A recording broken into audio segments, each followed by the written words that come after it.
The metallic taste of defeat floods my mouth. It's coppery and thick, like I've bitten my tongue, but I haven't. I just stand here, in the middle of the empty locker room, staring at the crumpled contract in my trembling hands. Coach Martinez called me slow again today, just like he always does.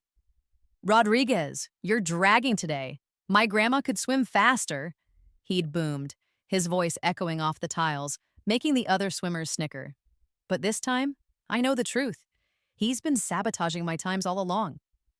For 3 years, he's been playing me.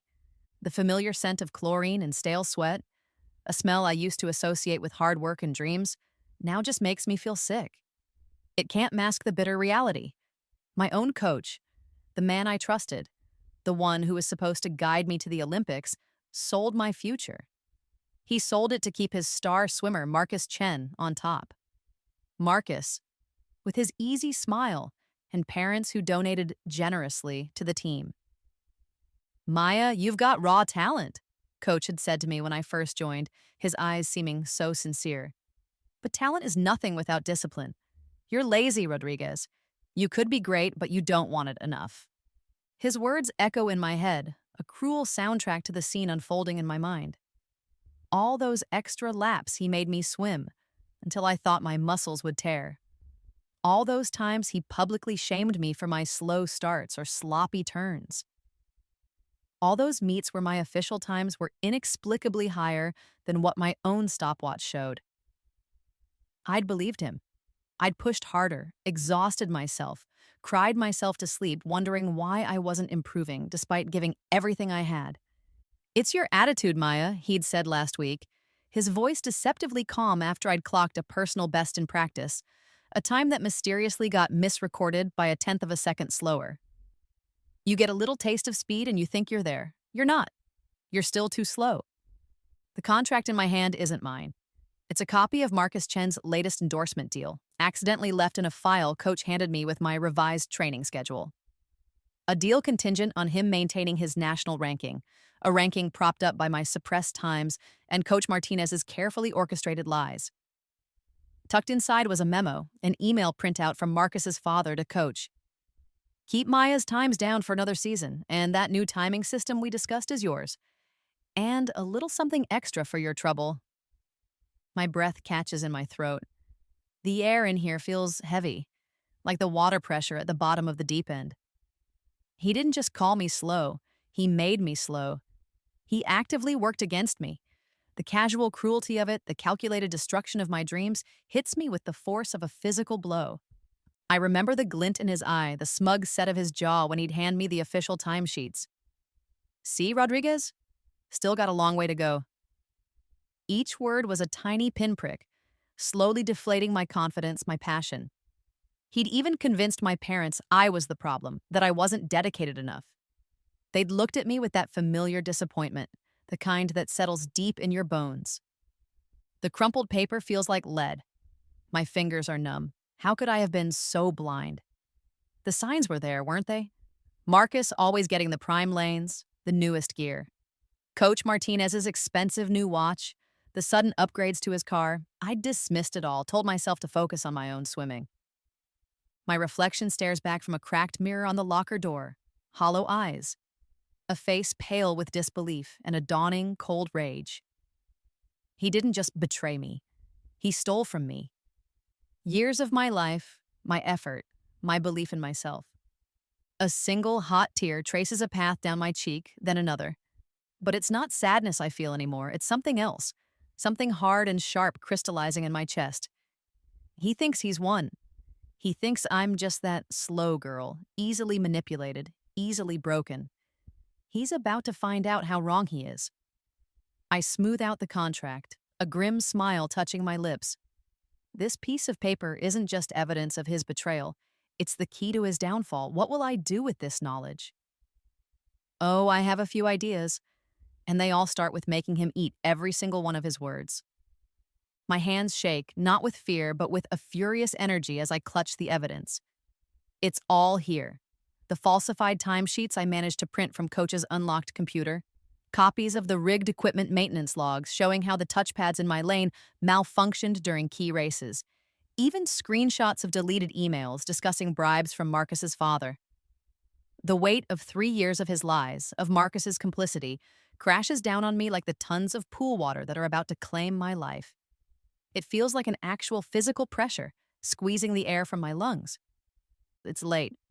The pool is dark, only the eerie glow of the underwater lights painting shifting patterns on the ceiling. I came here tonight to confront him, armed with my proof. I imagined his face, the shock, the denial, then the fear.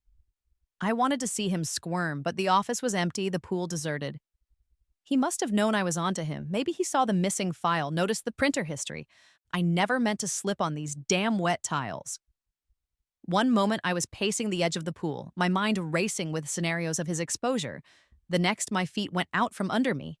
There was a sickening crack as my head hit the concrete, a bright flash of pain, and then the cold shock of the water.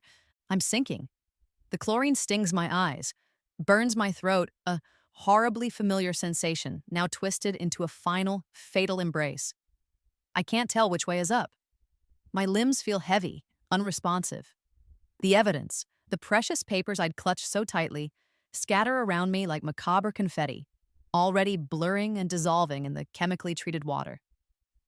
Useless. All that work, all that risk, for nothing. Panic claws at my chest, a desperate, primal scream trapped within. I try to kick, to reach for the surface, but my body won't obey. It's like I'm paralyzed, watching myself drown from a distance. The irony isn't lost on me. The place that was my sanctuary, the place I poured my heart and soul into, is now my grave. 3 years. He took 3 years from me. He called me slow. He made them all believe I was slow. Marcus Chen, with his smug face and his doped-up victories, will go to the Olympics. Coach Martinez will get his bonuses, his new timing system, and I'll just be gone. A tragic accident. Such a shame, they'll say. She had potential, but she was never quite fast enough. My lungs are bursting. The darkness is closing in, not just the physical darkness of the deep end, but a final absolute blackness. As it swallows me whole, as the last bubbles of air escape my lips, my last thought isn't of regret or fear or even sadness. It burns with a white-hot clarity, a vow seared into my fading consciousness. If I survive this, Marcus Chen and Coach Martinez will pay. They will pay for every stolen dream, every public humiliation, every second they shaved off my life and added to their own. If I survive, the thought is a desperate prayer, a final spark before everything fades to nothing. The water is crushing me. It fills my mouth, my nose. There's a strange peace in the surrender, a letting go. But beneath it, that single burning thought remains. Pay. They will pay. Is this it? Is this how my story ends? Drowned in the very water I was born to conquer, defeated by a lie? No, it can't be. I won't let it. If I survive. The words become a mantra, a tiny flickering ember in the overwhelming void. The sharp, insistent beep of my alarm clock pierces through the suffocating confusion, and I bolt upright in bed, gasping for air that doesn't taste of chlorine. My heart hammers against my ribs like a trapped bird. Where am I? My bedroom. Sunlight streams through the gap in my curtains. I'm dry. I'm alive. But how? I remember sinking, the cold, the darkness. My phone screen glows on the nightstand. I snatch it up, my hand still trembling from the phantom cold of the pool. The date displayed makes my breath hitch. My heart attempt a new, even more frantic rhythm. August 14th, 2022. Exactly 3 years ago. 3 years. It's impossible. It has to be a dream, a hallucination from drowning. But the faded Team USA swimming poster on my wall, the one I pinned up the day I made the junior national team, looks newer, the colors brighter. The stack of scholarship offer letters on my desk, the ones I haven't even opened yet in this timeline, sits pristine and hopeful. Everything in this room, every detail, screams an impossible, terrifying truth. I'm 17 again. Maya, breakfast! My mom's voice, cheerful and unsuspecting, drifts up the stairs, a voice I thought I'd never hear again. I stumble out of bed, my legs shaky. The floorboards are cool beneath my feet, real. I look at my hands. They're smoother, younger. The calluses from years of gripping the starting blocks aren't as pronounced. I rush to the mirror, the face staring back as mine, but fresher. No dark circles of exhaustion and betrayal under my eyes. Just the wide, slightly bewildered eyes of a 17-year-old girl with her whole future supposedly ahead of her. A future I now know is a lie. A future where Coach Martinez is already plotting, already taking notes, already deciding how to subtly sabotage me to elevate Marcus Chen. This time, I know exactly what he plans to do, and I know how it all ends if I let it. The weight of that knowledge of what's to come, of what I've already lived through, settles on me. It's a heavy cloak, but it's also a shield. Last night, or 3 years from now, I was a victim, drowned by deceit. Today? Today, I'm a survivor with a serious grudge and an unbelievable second chance. A strange calm begins to spread through me, pushing aside the panic. I have the memories, I have the foresight. Coach Martinez thinks he's about to start a game of chess with a pawn. He has no idea he's facing a queen who already knows all his moves. I walk over to my desk and pick up one of the unopened scholarship letters. University of Michigan, a full ride. I remember in the other timeline, Coach had subtly discouraged me from this one. Too competitive, Maya. Their training program is brutal. You wouldn't keep up. Stick to a smaller pond. He'd steered me towards a less prestigious program, one where my slower times wouldn't look so out of place next to their existing swimmers, all part of his grand design. My fingers tighten on the envelope. Not this time. This time, I make the choices. A small, determined smile plays on my lips. He called me slow? He's about to see speed he can't even comprehend. But not yet. Oh no. First, I have a role to play. If I'm going to take him down, expose him for the fraud he is, I need to be smart. I need to gather fresh evidence. Evidence that isn't at the bottom of a pool 3 years in the future. What's my plan now?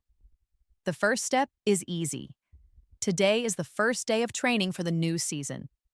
I'm going to walk into that pool, look Coach Martinez in the eye, and let him see the same uncertain, slightly intimidated Maya he expects.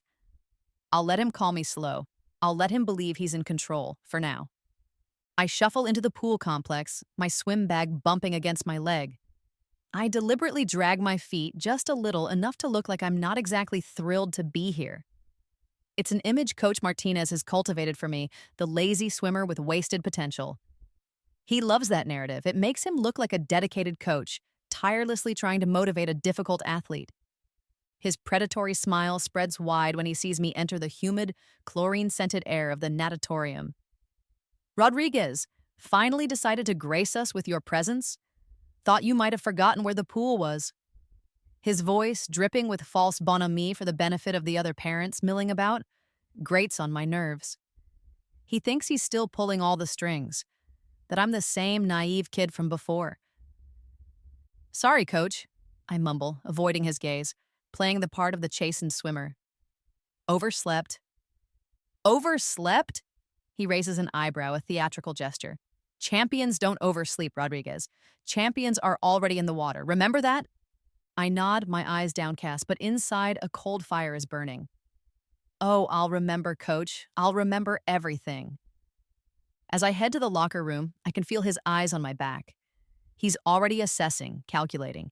He doesn't know that I'm doing the exact same thing. Later, during warm-ups, I fumble with my goggles, letting them slip twice.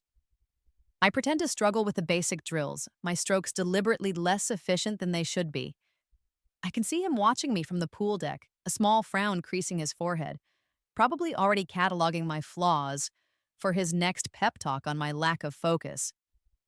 Rodriguez, your kick is sloppy today. Are those cinder blocks tied to your ankles? He barks. No, Coach, I call back, feigning breathlessness. He smirks. He loves this. The taste of pool water, that familiar chemical tang, stings my throat as I deliberately swim slower than a middle schooler during the main set. I make sure Marcus Chen, already gliding through the water like a torpedo in the next lane, easily laps me. Marcus, who in this timeline is still just the golden boy, unaware of the darker dealings that will secure his future success. Or maybe he already knows. His father's influence is strong. I watch Coach Martinez interact with Marcus's father by the bleachers. The overly friendly handshakes, the hushed conversations. The discreet passing of an envelope that I know contains more than just club fees. I'm memorizing every detail, every glance, every subtle exchange. This time, I'm not just a swimmer, I'm a detective, gathering intel for a case only I know exists. During a particularly grueling set of sprints, Coach pulls me aside. Maya, he says, his voice taking on that patronizing tone I despise. I look at you, and I see so much natural ability, but it's like you're afraid to use it. You're holding back. Why is that? I look at him, trying to project an image of confused frustration. I don't know, Coach. I'm trying. Really, I am. It's a lie, of course. I'm holding back, but not out of fear, out of strategy. He sighs, a long, suffering sound. Trying isn't enough, Maya. You need to commit. Look at Marcus. He commits. That's why he's improving, and you're treading water. The urge to tell him exactly what I think of his golden boy, to wipe that smug look off his face, is almost overwhelming. But I swallow it down, replacing it with a look of dejection. Yes, Coach. He pats my shoulder, a gesture that feels more like a brand than a comfort. Don't worry, we'll get you there. I won't give up on you, even if you give up on yourself. The hypocrisy is staggering. He's the one who gave up on me before I even had a chance. For the next few weeks, I maintain the charade. I'm the first to arrive late, the last to finish sets, the one who always seems to need extra motivation. I listen to his criticisms, nod at his advice, and all the while, I'm watching. I'm noting down the discrepancies in his timing, the way he forgets to log my better practice swims, the subtle ways he praises Marcus for things I accomplished with less effort. It's a dangerous game, walking this tightrope of feigned incompetence. How long can I maintain this act before he suspects something, or before I snap? The pressure is building, but so is my resolve. Each day is a tick on a clock only I can hear, counting down to the moment I turn the tables. Marcus glides through the water like a liquid mercury, each movement precise, powerful, almost unnervingly perfect. His technique is flawless, a symphony of muscle and motion, honed by years of expensive private lessons and, as I now know, other, less savory advantages. The crowd's roar, a wave of sound, vibrates through the pool deck as he touches the wall, his hand slamming against the touchpad. Another record shattered. Another victory that should have been mine, or at least fairly contested. I watch from the shadows of the warm-down pool, my fingers clenched so tight around the rough edge of the gutter that my nails draw blood. The faint, coppery taste in my mouth is a bitter reminder. This time, I know the truth behind his golden boy facade. His incredible stamina, his lightning-fast recovery times. It isn't just protein powder and dedication. Coach Martinez has been his supplier all along, providing him with supplements that are definitely not on the WADA-approved list. I remember the hushed conversation I overheard in the future that wasn't, the one that sealed my fate the first time. Coach Martinez and Marcus's father in the dimly lit pool office. The new batch is in, stronger than before, Coach had said, his voice low. But it's leaving trace metabolites. We need to be more careful with the masking agents. Marcus's father had just nodded, a grim set to his jaw. Just make sure he stays on top. The Olympic Committee doesn't look too closely at the winners as long as the check's clear. The memory sends a chill down my spine even now, in this humid natatorium. It wasn't just about sabotaging my times, it was about actively cheating, doping their star athlete to ensure his supremacy. My slowness was just a convenient cover story, a way to keep anyone from looking too closely at Marcus's miraculous improvements. Today is the regional pre-qualifier. It's a smaller meet, but important for seedings. Marcus is, of course, the star attraction. Everyone expects him to dominate, and he does. Stroke after stroke, race after race, he leaves everyone else in his wake. The commentators gush about his natural talent, his unbelievable work ethic, if they only knew. Coach Martinez stands by the poolside, his chest puffed out, beaming like a proud father. He catches my eye as I'm toweling off and gives me a pitying look, the kind you give a three-legged dog. See that, Rodriguez? That's what champions look like. Focus, power, speed, things you need to work on.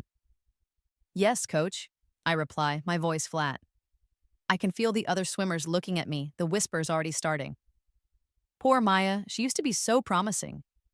Even my parents, who are here today, have that familiar disappointed expression. After my deliberately mediocre swim in the preliminaries, just fast enough to make the B final, but slow enough to earn a lecture from coach, my dad had pulled me aside.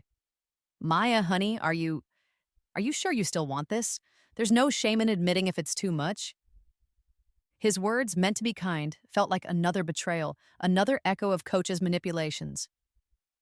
I want this, Dad, I'd said, trying to keep the tremor out of my voice. I just, I'm in a slump. A slump, that's what they all think.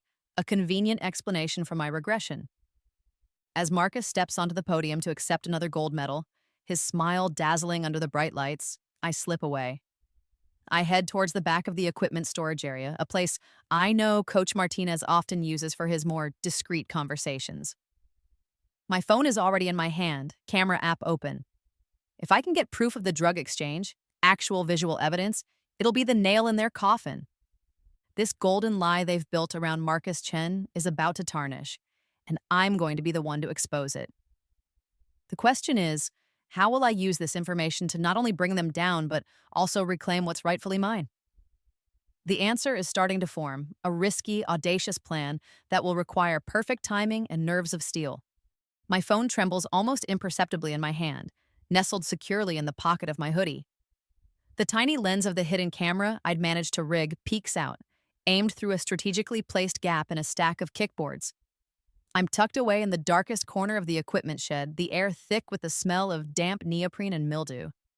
My heart is pounding a frantic rhythm against my ribs, but my breathing is slow and steady. I've practiced this moment in my mind 100 times. The hushed whispers begin just outside the shed door. Coach Martinez and Marcus, right on schedule. Sure no one saw you? Coach's voice is low, urgent. Yeah, I'm clear, Marcus mutters, sounding impatient. Just give them to me. I've got that time trial in an hour and I need the edge. The rustle of a plastic bag, then another.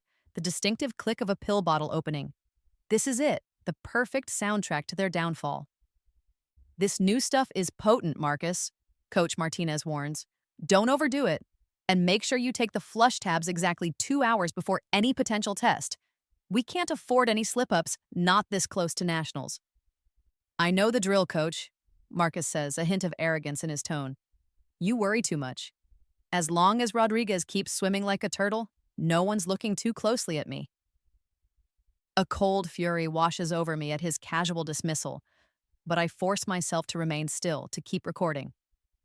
Every word, every sound, is another thread in the net I'm weaving around them.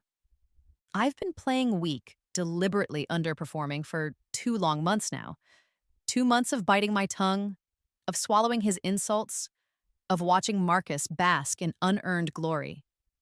2 months of meticulous planning, of gathering small pieces of evidence, of waiting for the perfect opportunity. The strain has been immense. There were days I wanted to scream, to just swim my heart out and show them all, but I held back. For this, tonight is the final regional qualifier, the last chance to post official times for the national championships. Everyone expects me to barely scrape by, if I even qualify at all. Coach Martinez has me down for the slowest heat, a pity entry, as he so charmingly put it to one of the assistant coaches, loud enough for me to overhear. What he doesn't know is that after my official entry form was submitted with my deliberately slow times, I used a burner email and a separate entry pathway, one usually reserved for independent athletes not affiliated with a club, to submit my real times. Times I've been secretly clocking in an old, barely used community pool across town, early in the mornings before anyone else is there. Times that are not just good, they're fast. Faster than Marcus. Faster than any girl in this region has swum in years. The recording continues for another few minutes as they discuss dosage and masking protocols. Then, footsteps recede. I wait, counting to 60 before carefully retrieving my phone. My hands are shaking now, the adrenaline coursing through me. I check the footage. It's perfect. Clear audio, and even a partial view of the exchange through the crack in the shed door. The next step is the swim itself. Submitting the times was a gamble. Will they be accepted? Will they overwrite the official club entry?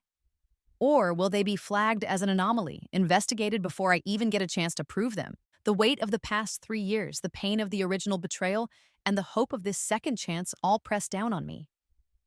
This isn't just about breaking records anymore. It's about breaking them, shattering the system of lies and corruption Coach Martinez has built. Tonight, the turtle, as Marcus so elegantly put it, is about to grow wings, or rather, fins. Very, very fast fins. The starting blocks feel like slabs of ice beneath my bare feet. It's a stark contrast to the humid, supercharged air of the natatorium, thick with anticipation and the smell of chlorine. I take my position in lane 4, the fast lane, my lane. Coach Martinez is over by the officials' table, schmoozing, probably bragging about Marcus's inevitable victory lap. His back is to the pool. He hasn't seen the updated heat sheets yet. But then, one of the junior coaches, a nervous young guy named Tim, hurries over to him, pointing at a printout. I see Coach Martinez's head snap up. His eyes scan the lanes, and then they find me. His face, moments before wreathed in a confident smirk, drains of all color. It's a look of pure, unadulterated shock, quickly followed by a flicker of, is that fear? Good. I'm no longer hiding in the slow lanes, seated in the C final with the rookies and the swimmers just hoping to make a qualifying cut. I'm here, in the A final of the 200-meter freestyle, the premier event of the night.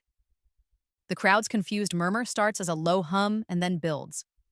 They're looking at the scoreboard, then at me, then back at the scoreboard. Whispers ripple through the stands. Rodriguez in lane 4? Is that a mistake? I calmly reach up and untie my warm-up suit. With a deliberate slowness, I let it fall to the deck, revealing the lean, powerful muscle I've been concealing under baggy clothes for months. The months of feigned laziness, of deliberately slow swims, have been a lie. Underneath, I've been training like a demon, pushing myself to limits I didn't even know I possessed, all fueled by a burning desire for retribution. In lane 4, the announcer's voice booms across the pool, a little shaky, like he can't quite believe what he's reading. From Northwood Aquatics, Maya Rodriguez? He pauses, and I can almost hear him shuffling papers or getting an urgent whisper in his headset. The crowd leans in. Even Marcus, preening in lane 5, glances over, a frown creasing his brow. The announcer clears his throat.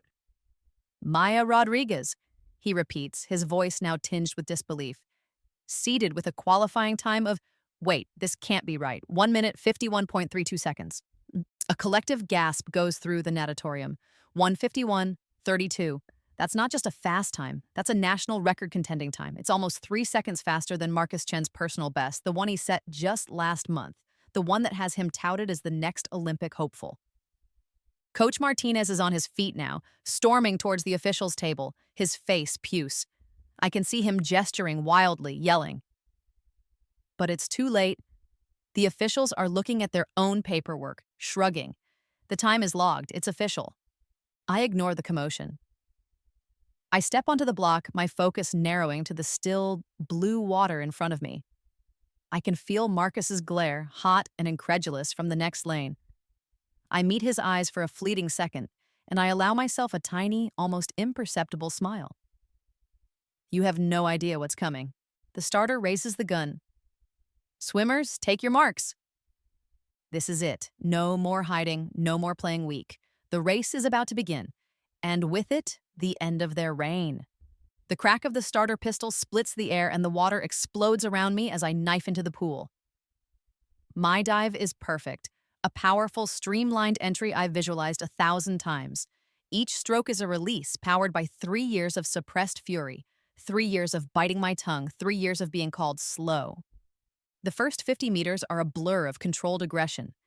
I feel light, effortless, like the water itself is propelling me forward. I can hear the roar of the crowd, but it's distant, muted, as if I'm in my own world, just me and the black line at the bottom of the pool. I hit the first turn, a quick, precise flip, and push off the wall with explosive force. I'm already ahead, way ahead. I can sense more than see the other swimmers struggling in my wake. Where is Marcus? I don't care. He's not my competition anymore. My only competition is the clock and the ghosts of all the stolen races from my past. The familiar burn begins in my lungs, in my muscles, but it's different this time. It's not the agonizing burn of exhaustion and despair. It transforms, morphs into pure, unadulterated euphoria. This is what it feels like to swim free, to unleash every ounce of power I possess. At the 100-meter mark, I'm still pulling away. The announcer is shouting, his voice hoarse with excitement. Unbelievable! Maya Rodriguez is on a world record pace. She is absolutely flying. I see Coach Martinez's face as I approach the wall for the final turn. He's pale, his jaw slack, his eyes wide with a dawning horror. He knows. He knows what this means. His carefully constructed empire of lies is crumbling with every stroke I take. The last 50 meters are about pure will. My body is screaming, but my spirit is soaring. I pour every last bit of energy into those final strokes, my arms churning, my legs kicking like pistons. The water parts before me. I touch the wall, silence. For a split second, the entire natatorium holds its breath. Then, the scoreboard flashes. 147:23.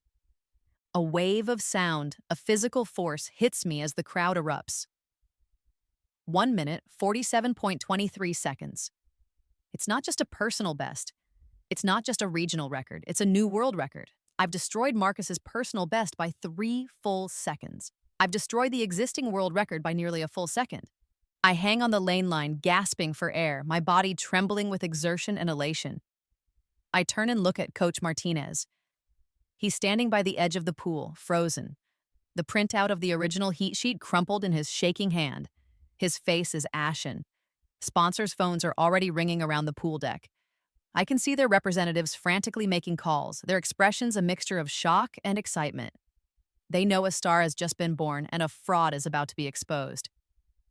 Marcus, he's still in the water, staring at the scoreboard, his face a mask of disbelief and fury. He looks broken. Good. My victory lap has only just begun.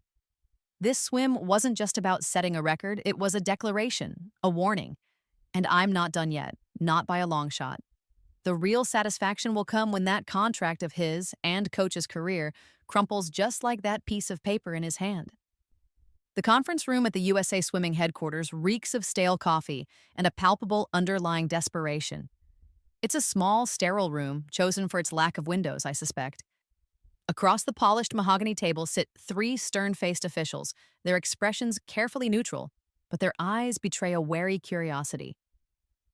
Coach Martinez is there, looking considerably less confident than he did on the pool deck. He's aged 10 years in the last 24 hours. His lawyer, a slick man in an expensive suit, sits beside him, shuffling papers with an air of forced calm. Marcus Chen and his father are present too. Their usual arrogance, replaced by a simmering resentment and poorly concealed panic. I sit opposite them, calm, composed. My parents are beside me, their faces a mixture of shock, pride, and a dawning understanding of what I've endured. Miss Rodriguez, the lead official, a woman named Director Thompson, begins, her voice crisp. You've made some extraordinary claims, and your performance last night was, to put it mildly, unexpected. We have the official results, of course. A new world record. She pauses, letting the weight of that sink in. But you allege that this performance was intentionally suppressed for years? I meet her gaze directly. Yes, Director. For 3 years, Coach Martinez systematically manipulated my training, my official times, and my competition entries to ensure I never outshone his preferred athlete, Marcus Chen. Coach Martinez sputters. That's outrageous. A baseless accusation from a disgruntled swimmer who finally had one good race. His lawyer places a restraining hand on his arm. If I may, I say, my voice quiet but firm, cutting through his bluster. I reach down and pick up a thick manila envelope from the floor beside my chair. I slide it across the table. It lands with a soft thud in front of Director Thompson. I believe you'll find my claims are anything but baseless. Director Thompson opens the envelope. Her eyes widen slightly as she begins to pull out the contents. First, the falsified timesheets, side by side with printouts from the community pool's timing system showing my actual practice times over the last 2 months. Then, the maintenance logs I'd managed to photograph, highlighting the consistent malfunctions of the touchpads in my assigned lanes during crucial meets. Coach Martinez's face turns ashen as photographs spill out next. Grainy but clear enough, pictures of him meeting with Marcus's father in quiet corners, envelopes exchanging hands. Then, the audio transcripts from the equipment shed, detailing conversations about performance-enhancing drugs. Marcus Chen's lawyer frantically starts shuffling through his own set of papers, but his composure is visibly cracking.